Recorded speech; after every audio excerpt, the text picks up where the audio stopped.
ప్రతిపక్ష BRS party ఎన్నికల అధికారిని కలిసి కాంగ్రెస్ పై ఫిర్యాదు చేసింది. జూబ్లీహిల్స్ ఎన్నికల్లో అధికార కాంగ్రెస్ పార్టీపై కంప్లైంట్ ఇచ్చింది. హరీష్ రావు మాట్లాడుతున్నారు, లైవ్ లో చూద్దాం. ఓకే బాబు, రెడీ. జూబ్లీహిల్స్ ఎన్నికల్లో కాంగ్రెస్ పార్టీ ఇష్టారాజ్యంగా మద్యాన్ని ప్రవహింపజేస్తూ విచ్చలవిడిగా డబ్బులు పంపిణీ చేస్తూ 1,00,000కు పైగా చీరల పంపిణీకి పాల్పడుతూ రైస్ కుక్కర్లు, గ్రైండర్లు పంచుతా ఉంటే స్థానిక ఎన్నికల అధికారులు చోద్యం చూస్తా ఉన్నారు. ఈ విషయాన్ని ఈరోజు ఎన్నికల కమిషన్ కు అన్ని వీడియోలతో సహా, ఆధారాలతో సహా, ఫోటోగ్రాఫర్లతో సహా అన్ని కూడా వారికి అందించడం జరిగింది. తక్షణమే ఆయా అధికారులపైన చర్యలు తీసుకోవాలని చెప్పి కోరాం. ముఖ్యంగా కొంతమంది పోలీస్ అధికారులు, కొంతమంది ఎన్నికల నిర్వహణలో ఉన్న అధికారులు పూర్తిగా తొత్తులుగా మారిపోయి కళ్లు మూసుకొని వాళ్ళు ప్రవర్తిస్తా ఉన్నారు. మేము అక్కడి నుంచి సివిజిల్ యాప్లో కంప్లైంట్ ఇచ్చాం, కొన్ని వీడియోలతో సహా కంప్లైంట్ ఇచ్చాం, రాతపూర్వకంగా కంప్లైంట్ ఇచ్చాం, వాట్సాప్ లో కూడా పోలీస్ అధికారులకు కంప్లైంట్లు పంపాం. కానీ వీళ్లు అక్కడికి వెళ్లకపోవడం, వెళ్లడానికంటే ముందే సమాచారం ఇచ్చి వీళ్లు లేటుగా ఆలస్యంగా వెళ్లే విధంగా ప్రవర్తిస్తా ఉన్నారు. సరే, ఎవరు ఎన్ని ప్రయత్నాలు చేసినా ఓటరు మనకంటే తెలివైనటువంటి వాడు. ఓటర్లు అన్ని గ్రహించగలుగుతున్నారు. నిజానిజాలు గ్రహించి ఓటర్లు తగిన రీతిలో తప్పకుండా బుద్ధి చెప్తారు. కానీ ఈ రకమైన వ్యవహారం జరుగుతూ ఉంటే ఎన్నికల కమిషన్ ఎందుకు చోద్యం చూస్తా ఉంది, ఎందుకు ఎన్నికల అధికారులు పట్టించుకోవడం లేదు, ఇవన్నీ విషయాలను కూడా ఈరోజు ఎలక్షన్ కమిషన్ దృష్టికి తీసుకువెళ్లాం. ముఖ్యంగా కొన్ని సెన్సిటివ్ బూత్స్ ను గుర్తించి అక్కడ పోలీస్ ఫోర్స్ సెంట్రల్ బలగాలు పెట్టండి, సిఆర్పీఎఫ్ బలగాలు పెట్టండి అని చెప్పి ఆయా పోలింగ్ స్టేషన్ల వారీగా వివరాలు కూడా ఎన్నికల కమిషన్ కు అందించాం. ముఖ్యంగా మహిళా పోలీస్ అధికారులను, ఆశా, అంగన్వాడీ వర్కర్లను అక్కడ డెప్యూట్ చేసి లోపలికి వెళ్లేటువంటి ఓటర్ల ఐడెంటిటీ గుర్తించిన తర్వాతనే ఓటర్లను లోపలికి పంపాలి.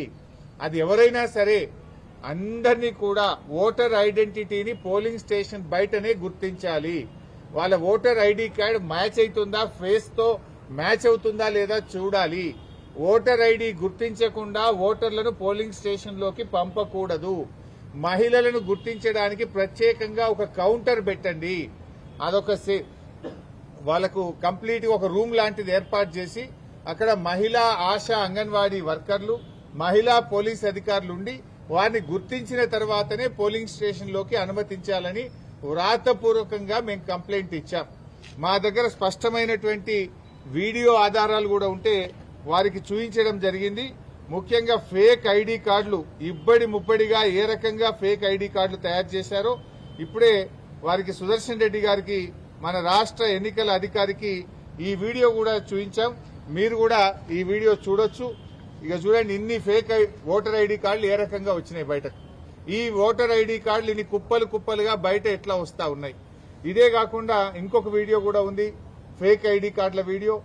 అది కూడా వారి మొబైల్ కు పంపాం, వారికి చూపించాం. చూడండి, కుప్పలు కుప్పలు, గుట్టలు గుట్టలుగా ఫేక్ ఐడి కార్డులు ఈ రోజు బయట ఉన్నాయి.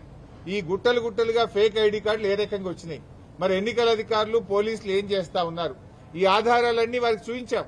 చూపించడమే కాదు, వారి మొబైల్ కూడా పంపాం. ఎలక్షన్ అబ్జర్వర్, ఇతర రాష్ట్రాల నుంచి వచ్చినటువంటి ఎలక్షన్ అబ్జర్వర్స్ కూడా ఇవన్నీ కూడా ఇవ్వడం జరిగింది. ముఖ్యంగా ఇవే కాకుండా చీరల పంపిణీ వీడియోలు, డబ్బు పంపిణీ వీడియోలు, అన్ని వీడియోలు కూడా ఈరోజు సుదర్శన్ రెడ్డి గారికి ఇచ్చాం. వారైతే మాకు ఈరోజు చెప్పారు, తప్పకుండా మేము యాక్షన్ తీసుకుంటాం, ఆ అధికారుల మీద చర్యలు తీసుకుంటాం, అవసరమైతే స్వయంగా నేనే విజిట్ చేస్తానని కూడా చెప్పారు.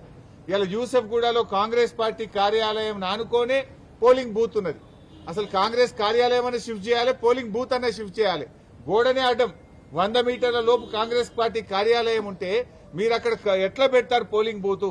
Either you shift the polling booth are shift the Congress party office అని దాని ఆధారాలు కూడా వారి ముందు పెట్టడం జరిగింది.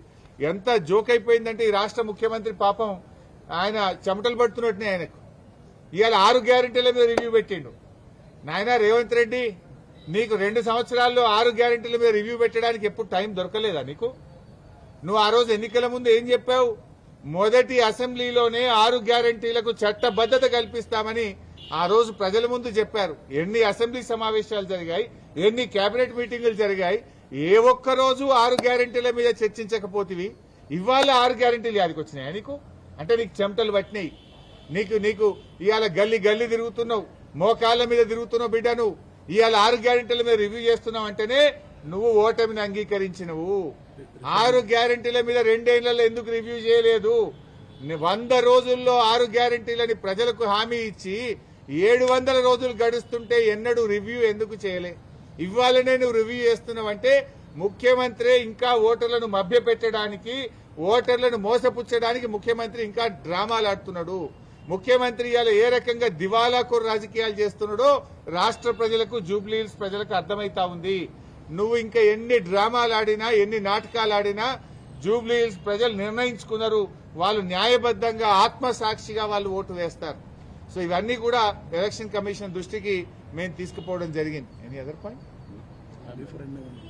Thank you very much.